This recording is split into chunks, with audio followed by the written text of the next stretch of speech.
Hello, this is Stephen Harris, a head trader from Falcon Global, where we model best practices for investors, traders, and day traders from entry to exit. In this daily video, I provide my opinion and insights of current market trends, market timing, volatility, and hedge risk levels for the upcoming day for the key U.S. financial markets. It is 7:35 a.m. Central Time, and I am recording this in preparation for the market day of February the 9th, 2015. Full disclaimers are at the end of the video, but be aware that this is for educational purposes only, and only you are responsible for the investing or trading decisions that you make. So, what happened this Sunday evening leading into today? Well, we have a broad market sell-off. I think the ES was down at one point about 12 points. Indeed, about 0.5% on 3 of the 4 indices. The S&P, the NASDAQ, and the Dow futures are all down about 0.5%. The Russell also is weak. We have, on the flip side, crude oil is up about 0.5%, and that followed by somewhat lesser strength in gold and bonds. Euro is also down just a bit at the time of this scratch.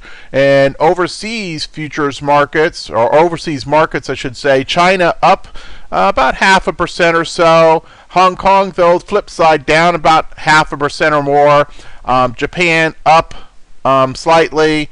Europe, though, much like the U.S. markets, is down, with Germany and the DAX down about 1.4%, and the FTSE in the United Kingdom down about 0.5%. So most of the markets rolling into our open are down about 0.5%, so expect weakness coming into the open. In terms of macroeconomic reports coming in today, for the U.S., we have an FOMC member speaking, and that can always cause a bit of a disturbance, but that should occur right at market close, so probably not a play for our intraday trading today. In terms of tonight going into tomorrow, in addition to our FOMC member, we have another FOMC member early tomorrow morning.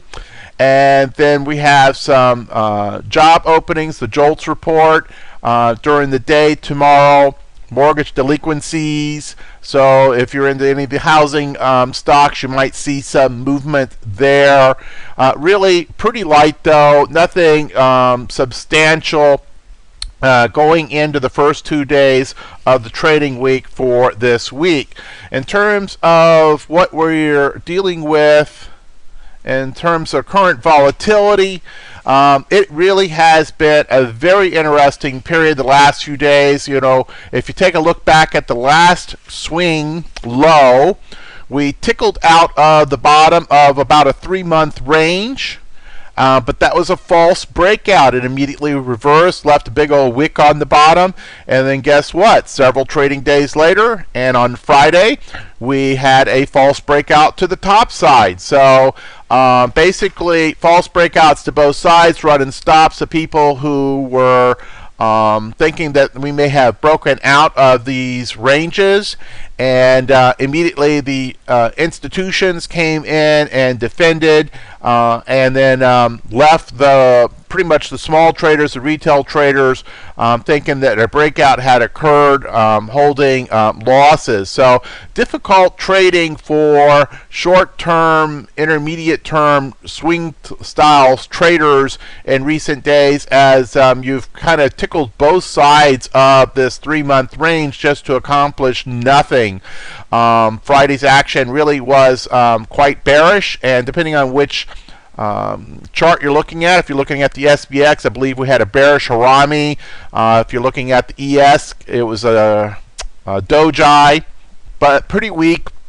Coming into today, obviously, with those kinds of patterns, you look for confirmation, but right now it looks like we will get that confirmation with a bearish opening, and then back into the range, and probably moving down into the range at least at the opening of action today. If you take a look at this pattern with its how it occurred in terms of the non-farm payroll release and so forth. When you get this particular combination in association with the non-farm payroll release, the S&P weakened over the next 2 days 5 out of 7 times. So not a huge statistical event number there by any means, but bottom line, there's not a lot of big edge here to the bulls, and the primary pattern to be looking for, it would seem, would be for some weakness. In terms of our current daily report, we are still calling this phase 5. You really could call this either phase 3 or phase 5. We have had a break of support, and that combined with other measures that we look at from a hedging standpoint have us calling this phase 5, because we did break that support with what turned out to be a false breakout, but we've also failed to follow through on the false breakout to the top side. So really, bottom line, we are in a trading range, and until we get a conclusive break out of either the top or the bottom of the range, this trend is without direction. Portfolio trader posture, uptrend under pressure. Active trader market posture. Market posture has turned bullish now, so we definitely have some improving measures over what we would have had, say, 4 trading days ago. Caution should be used with position sizing. Both of our models call for reduced position sizes, and indeed very difficult to hit most people's targets when you go, you set up one side of the range and you go a couple 3 days, and then you come and reverse that direction. So position sizes should certainly be reduced until we get something to where you can get some real target sizes. Again, like I said, market postures actually turned bullish on all 4 of the indices. So from that standpoint, it does say that new short-term and intermediate-term bullish trades are okay, but we're going to throw a lot of caveats on there. We did reduce our threshold risk level from level 2 to level 1.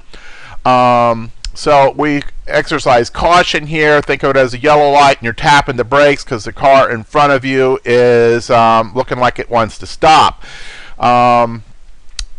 A lot of our volatility-based measures have improved in the last 4 trading days. A lot of them resolved and have come back to their normal status.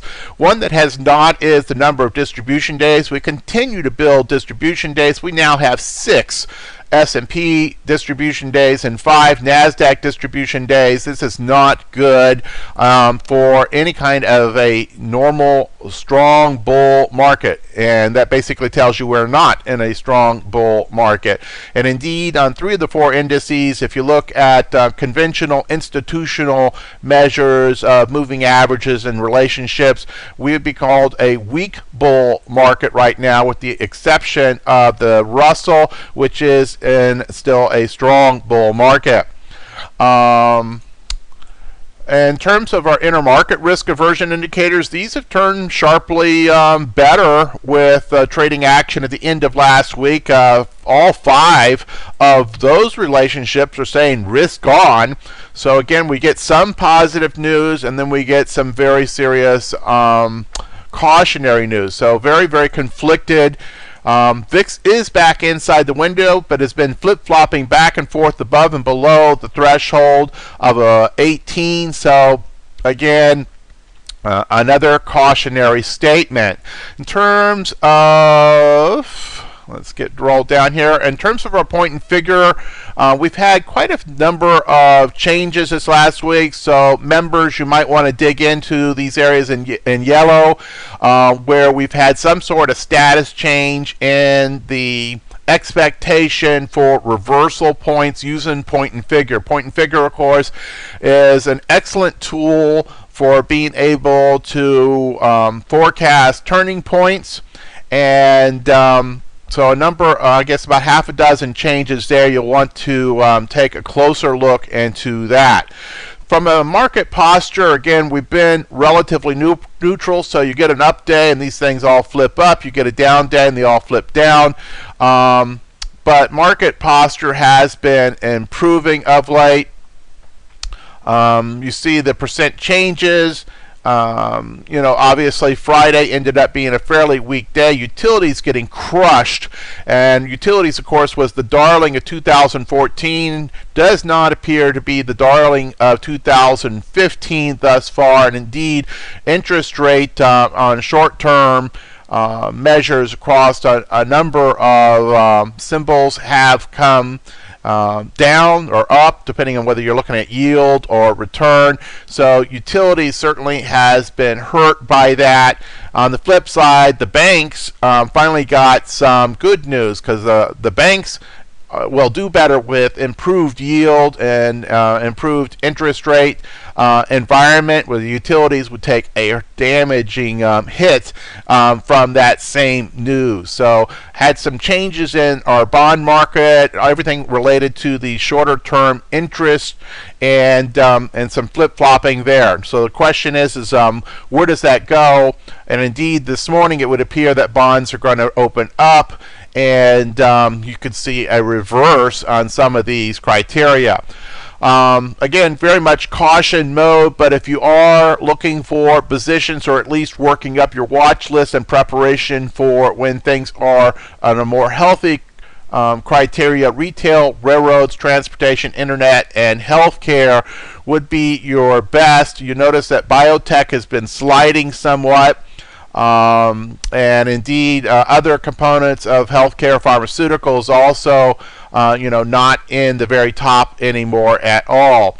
Watch the gold miners. Gold miners have been moving around. Gold, of course, took a hit on Friday.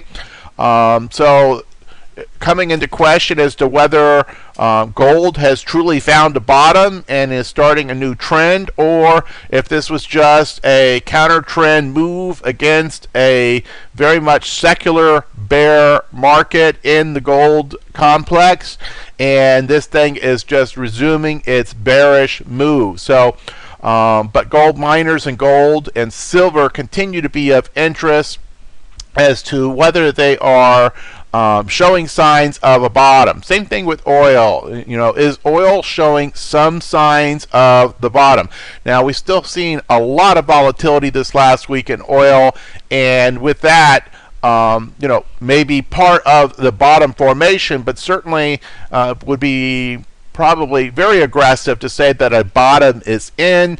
You probably are going to have a bottoming pattern that will need to be hammered out on the oil complex, but certainly you could start to take a look at, depending on your time frames, as to whether you wanted to do something with Chevron or ExxonMobil, some of the integrated companies in that complex. And if you're looking to, from a value perspective, start to work into a small position and have the time frame that those companies will return to the mean, and which ones would be first? Well, companies like Chevron and ExxonMobil probably be amongst the first. Other places to look would be perhaps in the some of the other aspects of this segment that are not as sensitive actually to the price of oil. So in other words, drillers, very, very sensitive.